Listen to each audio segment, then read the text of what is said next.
Warren Buffett is the most successful investor in the world. Not only has he posted record high returns, Buffett has also managed this over a time period of over 60 years.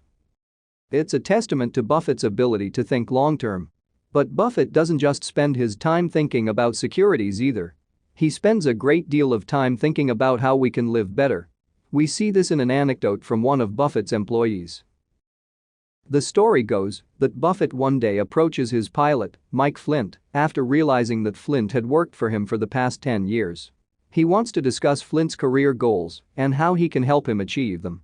"The fact that you're still working for me," Buffett jokes, "tells me I'm not doing my job." To map out his goals, Flint was asked by his employer to conduct a simple exercise. It would change the way he viewed his priorities forever. The 5-25 rule. The first step in this exercise was to list down 25 things that Flint wanted to accomplish in the foreseeable future. Nothing was off the table. Secondly, Flint was to rank these items in order of importance and circle the top 5. Prioritizing his goals was more undoubtedly challenging than listing them, but Flint managed it. Just when it appears as though the most challenging part of the exercise was over, Buffett asks Flint a seemingly simple question: "What are you going to do with the remaining 20 items?" "Well, the top 5 are my primary focus, but the other 20 come in at a close second," Flint explained. He goes on, "They are still important, so I'll work on those intermittently, as I see fit as I'm getting through my top 5. They are not as urgent, but I still plan to give them dedicated effort." At this point, Buffett's expression changes a little. He responds sternly, "No. You've got it wrong.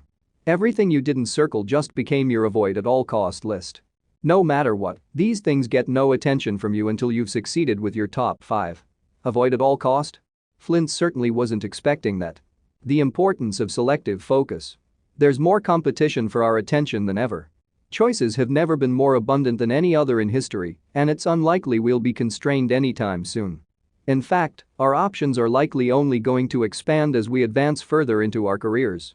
It's the primary reason why most of us will never reach the level of competency needed to reap the rewards of being a superstar.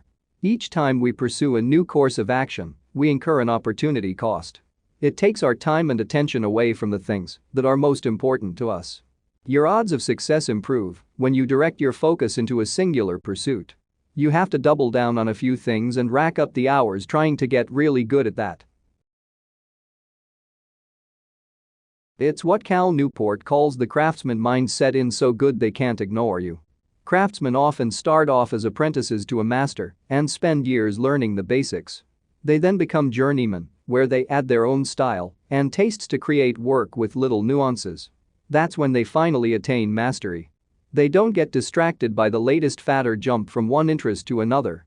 Spending time on a singular focus helps them get the important things done. Buffett spoke about the 5-25 rule in relation to career goals, but I think it extends far beyond that.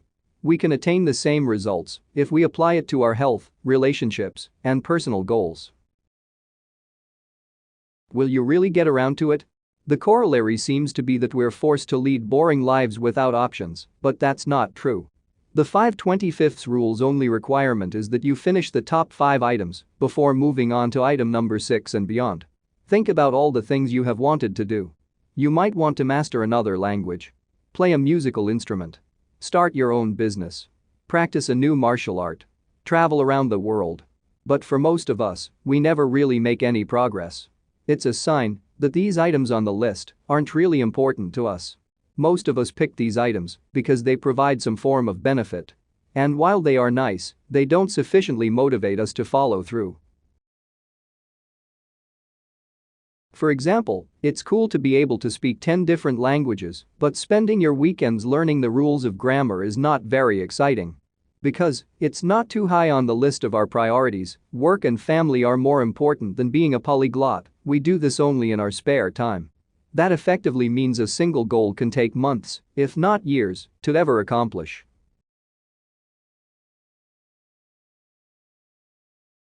The result is that we have a list of items that will almost never get completed.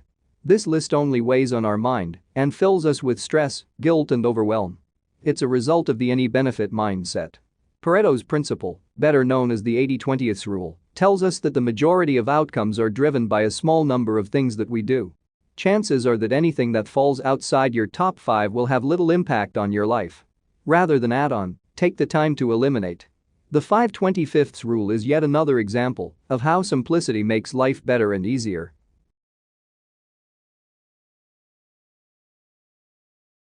Do more of what matters. Time and attention are two of the most finite resources in the world. There will be more good opportunities than we realistically have time for. We shouldn't be quick to pounce on every one of them, because not all will be right for us. It doesn't matter how good an opportunity is if all it does is advance goal number 25 for us. If we force ourselves to eliminate our options, we quickly find that only a few things truly matter to us. We would be best served if we ignore distractions and do more of what really matters.